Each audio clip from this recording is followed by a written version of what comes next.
메시지 성경 빠른 통독. 오늘 말씀은 누가복음 18장에서 20장까지입니다. 18장 끈질긴 과부 이야기. 예수께서 그들에게 끈질기게 기도하고 절대 포기하지 말아야 할 것을 가르치려고 이야기를 들려주셨다. 예수께서 말씀하셨다. 어떤 도시에 하나님을 전혀 의식하지 않고 사람들도 안중에 없는 재판관이 있었다. 그 도시에서는 한 과부가 계속해서 그를 찾아왔다. 내 권리가 침해받고 있으니 나를 보호해 주십시오. 재판관은 그 과부를 거들떠보지도 않았다. 그러나 과부가 계속해서 찾아오자 재판관은 이렇게 혼잣말을 했다. 나는 하나님이 어떻게 생각하시는지 전혀 관심도 없고 사람들의 생각은 더 말할 것도 없다. 그런데 이 과부가 끝까지 나를 귀찮게 할 텐데 뭔가 조치를 취해서 이 여자가 정당한 대우를 받도록 해주는 편이 차라리 낫겠다. 그렇지 않으면 이 여자의 집요한 펀치에 내가 시퍼렇게 멍이 들고 말겠다. 주님께서 말씀하셨다. 너희는 이 불의한 재판관이 하는 말을 들었느냐? 그렇다면 너희는 도움을 구하며 끊임없이 부르짖는 택하신 백성을 위해 하나님이 개입하셔서 정의를 이루어 주시리라고 왜 생각지 않느냐? 하나님이 자기 백성의 권리를 지켜주시지 않겠느냐? 내가 보장한다. 하나님이 반드시 그렇게 해주실 것이다. 그분은 질질 끌지 않으실 것이다. 그러나 인자가 다시 올 때 그처럼 끈질긴 믿음을 이 땅에서 얼마나 찾을 수 있겠느냐? 세금 징수원과 바리새인의 기도.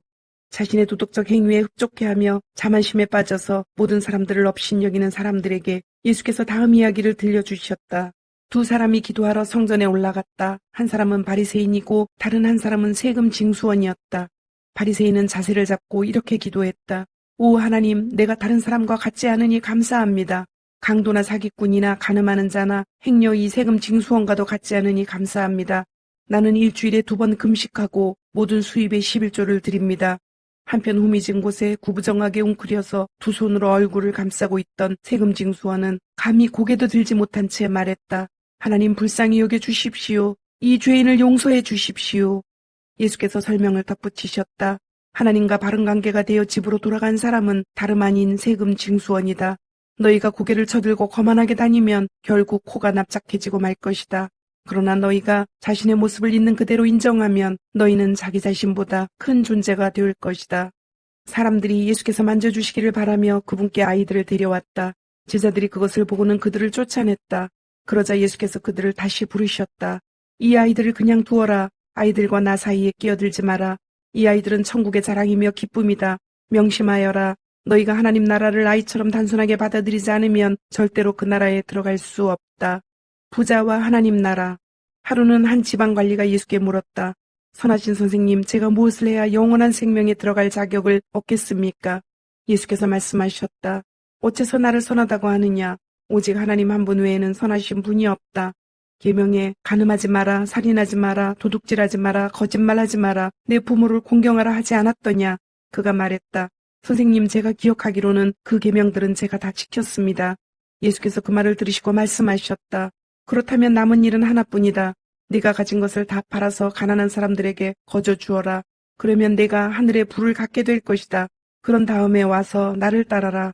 그것은 그 관리가 전혀 예상치 못한 말이었다. 큰 부자인 그는 몹시 근심했다. 그는 많은 것을 움켜쥐고 있었고 그것을 놓을 마음이 없었다. 예수께서 그의 반응을 보시고 말씀하셨다. 많이 가진 사람이 하나님 나라에 들어가는 것이 얼마나 어려운지 아느냐.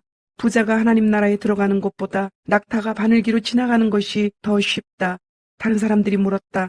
그러면 어느 누가 가망이 있겠습니까? 예수께서 말씀하셨다. 너희 힘으로 해낼 수 있다고 생각하면 전혀 가망이 없다. 그러나 하나님께서 하실 수 있다고 믿으면 얼마든지 가능한 일이다. 베드로가 이야기의 주도권을 다시 잡으려고 이렇게 말했다. 우리는 가진 것을 다 버리고 주님을 따랐습니다. 그렇지 않습니까? 예수께서 말씀하셨다. 그렇다. 너희는 절대 후회하지 않을 것이다. 집과 배우자와 형제자매와 부모와 자식과 그 무엇을 희생하고서 손해볼 사람은 아무도 없다. 너희 평생에 그 모든 것을 여러 배로 돌려받을 것이다. 영원한 생명도 덤으로 받을 것이다. 눈먼 사람을 고치시다. 그 후에 예수께서 12제자를 따로 한쪽으로 데리고 가셔서 말씀하셨다. 잘 들어라. 우리는 지금 예루살렘으로 올라가는 길이다. 인자에 대해 예언서에 기록된 것이 모두 이루어질 것이다. 사람들이 인자를 로마 사람들에게 넘겨주어 조롱하고 놀리고 침뱉을 것이다. 그리고 인자를 고문한 뒤에 죽일 것이다. 그러나 사후리의 인자는 다시 살아날 것이다. 하지만 제자들은 깨닫지 못했고 예수께서 무슨 말을 하시는지 전혀 감을 잡지 못했다. 예수께서 여리고 외곽에 이르셨다. 한 눈먼 사람이 길가에 앉아서 구걸하고 있었다. 그는 무리가 술렁이는 소리를 듣고 무슨 일인지 물었다. 사람들이 그에게 말했다. 나사렛 예수께서 지나가신다. 그러자 그가 갑자기 소리쳤다. 예수여, 다윗의 자손이여, 불쌍히 여겨 주십시오. 저를 불쌍히 여겨 주십시오. 앞서가던 사람들이 그에게 조용하라고 했으나 그는 오히려 더 크게 소리쳤다. 다윗의 자손이여, 불쌍히 여겨 주십시오. 저를 불쌍히 여겨 주십시오. 예수께서 걸음을 멈추시고 그를 데려오라고 말씀하셨다. 그가 가까이 오자 예수께서 물으셨다. 내게 무엇을 원하느냐? 그가 말했다. 주님, 다시 보기 원합니다. 예수께서 말씀하셨다. 다시 보아라. 내 믿음이 너를 구원했고 낫게 했다. 그는 즉시 고침을 받았다. 그가 고개를 들어서 보니 앞이 보였다. 그는 하나님께 영광을 돌리며 예수를 따라갔다. 길가에 있는 사람들도 모두 합류하여 큰 소리로 하나님을 찬양했다. 19장 삭개오. 예수께서 여리고에 들어가 걷고 계셨다. 삭개오라는 사람이 거기에 있었는데 그는 세금 징수원의 우두머리이자 상당한 부자였다. 그는 예수를 보고 싶은 마음이 간절했으나 무리 때문에 시야가 가렸다. 키가 작아서 사람들 너머로 볼 수가 없었다. 그는 예수께서 지나가실 때 보려고 먼저 달려가 뽕나무에 올라갔다. 예수께서 나무 밑에 오셔서 올려다보며 말씀하셨다. 삭개오야, 어서 내려오너라. 오늘은 내가 네 집에서 묵어야겠다. 삭개오는 자신의 행운이 도저히 믿기지 않았다. 그는 나무에서 내려와 기쁜 마음으로 예수를 자기 집에 모셨다. 그 일을 본 사람들이 하나같이 붕괴하며 투덜거렸다. 저분이 무슨 일로 이 사기꾼 같은 사람을 가까이 하는가? 삭개오는 놀라서 그냥 그 자리에 서 있었다. 그가 더듬거리며 사죄했다. 주님, 제 수입의 절반을 가난한 사람들에게 거저주겠습니다.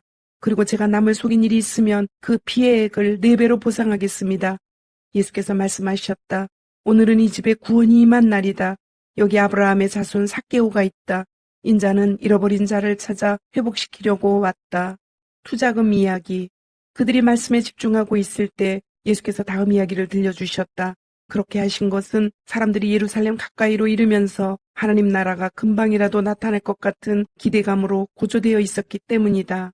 왕가의 자손인 사람이 있었는데 그는 자신의 통치권을 위임받기 위해 멀리 본국까지 다녀와야 했다. 그는 먼저 총 10명을 한 곳에 불러 모아 각 사람에게 돈을 얼마씩 주면서 내가 돌아올 때까지 이 돈을 잘 운용하여라 하고 지시했다.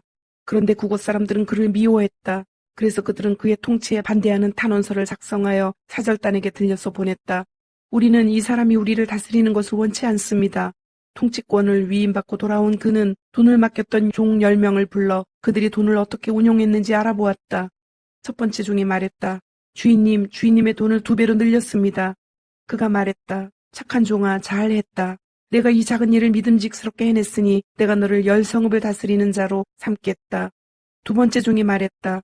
주인님, 주인님의 돈으로 절반의 수익을 남겼습니다. 그가 말했다.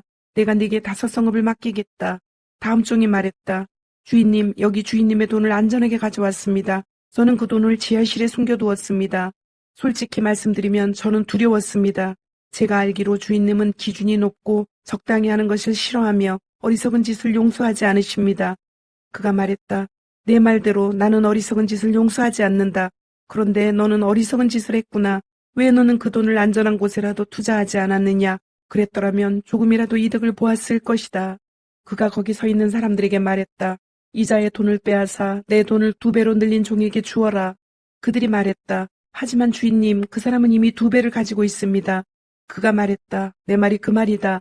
너희가 목숨을 걸면 상상도 못할 만큼 많이 받게 된다. 그러나 안전에 급급하면 빈털터리가 되고 만다. 나의 통치에 반대하는 탄원을 했던 이 원수들을 여기서 끌어내어라. 다시는 여기서 그들의 얼굴을 보고 싶지 않다. 예루살렘 입성.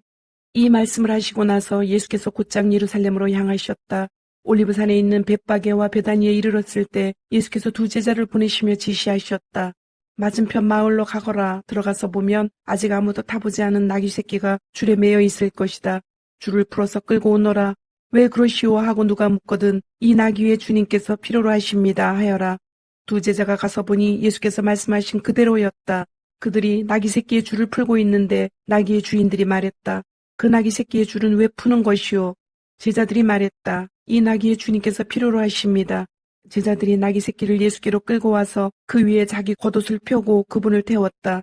예수께서 나귀에 오르시자 사람들이 길 위에 자기 겉옷을 펼치며 그분을 대대적으로 환영했다. 올리브산이 내리막길로 접어드는 등성리에서 제자의 온 무리가 그들이 목격한 놀라운 일들로 인해 열광적으로 찬양을 터뜨렸다. 복되다 하나님의 이름으로 오신 왕이여, 하늘에는 모든 것이 형통, 가장 높은 곳에는 영광. 무리 가운데 몇몇 바리새인들이 예수께 말했다. 선생님, 당신의 제자들을 단속하십시오.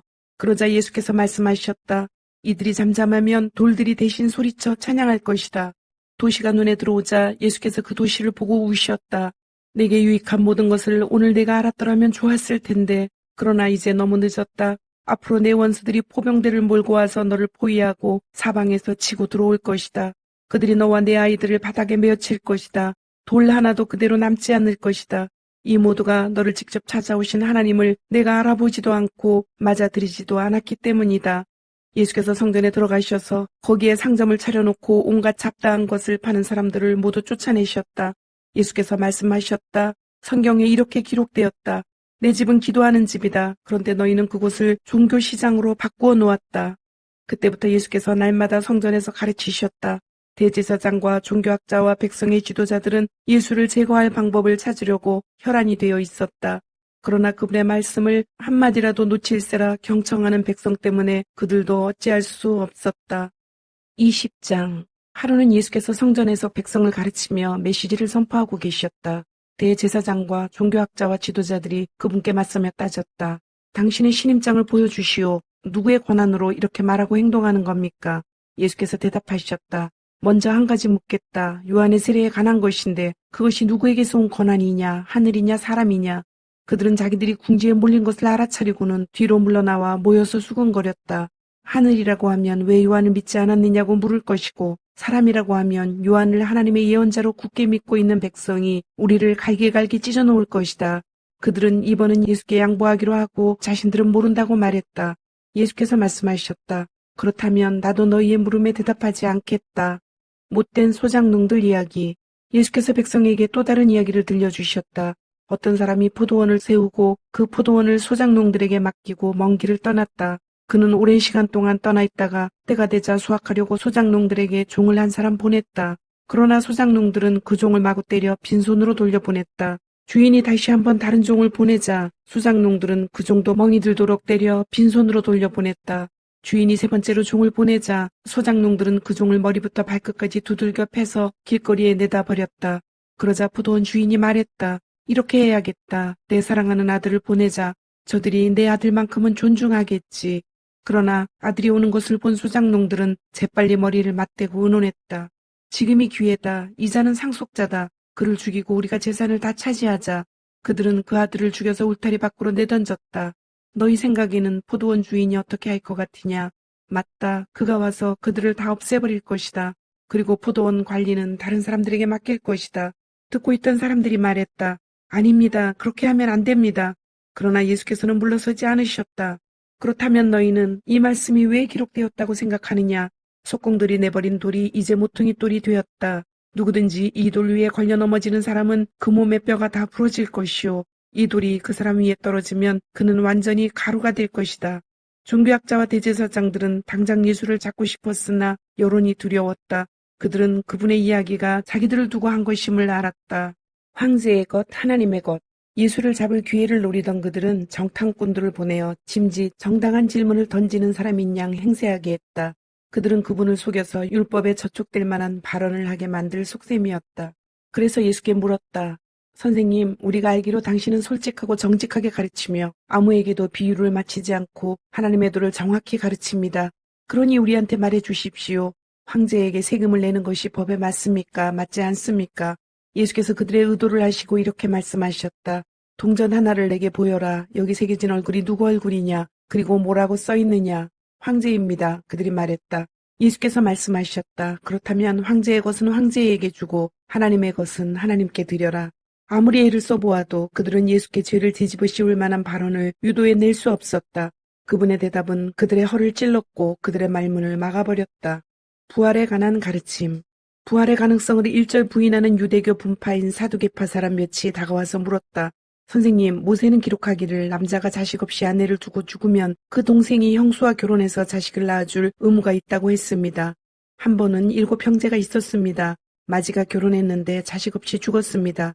둘째가 형수와 결혼했으나 죽었고 셋째도 그러했습니다. 7 형제가 다 차례대로 그렇게 했으나 자식이 없었습니다. 마지막에는 여자도 죽었습니다. 그렇다면 부활 때 그 여자는 누구의 아내가 됩니까? 7 형제가 다 그 여자와 결혼했습니다. 예수께서 말씀하셨다. 이 땅에서는 결혼이 중대한 관심사지만 저 세상에서는 그렇지 않다. 죽은 사람들의 부활에 참여하는 사람들에게 결혼은 더 이상 관심사가 못 된다. 죽음도 마찬가지다. 너희야 믿지 않겠지만 그들에게는 더 나은 관심사가 있다. 그때에는 하나님과 최고의 기쁨과 친밀감을 나눌 것이다. 모세도 불붙은 떡이나무 앞에서 부활에 관해 외치기를 아브라함의 하나님, 이삭의 하나님, 야곱의 하나님이라고 했다. 하나님은 죽은 자의 하나님이 아니라 산 자의 하나님이시다. 그분께는 모두가 살아있다. 몇몇 종교학자들이 말했다. 선생님, 훌륭한 답입니다. 한동안 아무도 그분께 묻는 사람이 없었다. 그 후에 예수께서 그들에게 물으셨다. 어째서 사람들이 메시아를 다윗의 자손이라고 하느냐? 다윗은 시편에 분명히 말했다. 하나님께서 내 주님께 말씀하셨다. 내가 내 원수들을 내 발 아래 둘 때까지 너는 여기 내 오른편에 앉아 있어라. 다윗이 여기서 메시아를 내 주님이라고 부르는데 메시아가 어떻게 다윗의 자손이 될 수 있느냐? 모든 사람이 듣는 가운데 예수께서 제자들에게 말씀하셨다. 종교학자들을 조심하여라. 그들은 가운을 입고 다니며 사람들이 치켜세우는 말에 우쭐하고 중요한 자리를 차지하면서 교회의 모든 행사에서 상석에 앉기를 좋아한다. 언제나 그들은 연약하고 무력한 사람들을 착취한다. 그들의 기도가 길어질수록 그들의 상태는 더 나빠진다. 마지막에 그들은 그 값을 치르게 될 것이. 주님, 오늘도 말씀을 주심을 감사드립니다. 주신 말씀대로 오늘 하루도 주님의 모습을 닮아가며 말씀대로 순종하며 살도록 은혜와 용기를 주옵소서. 예수님의 이름으로 기도드립니다. 아멘.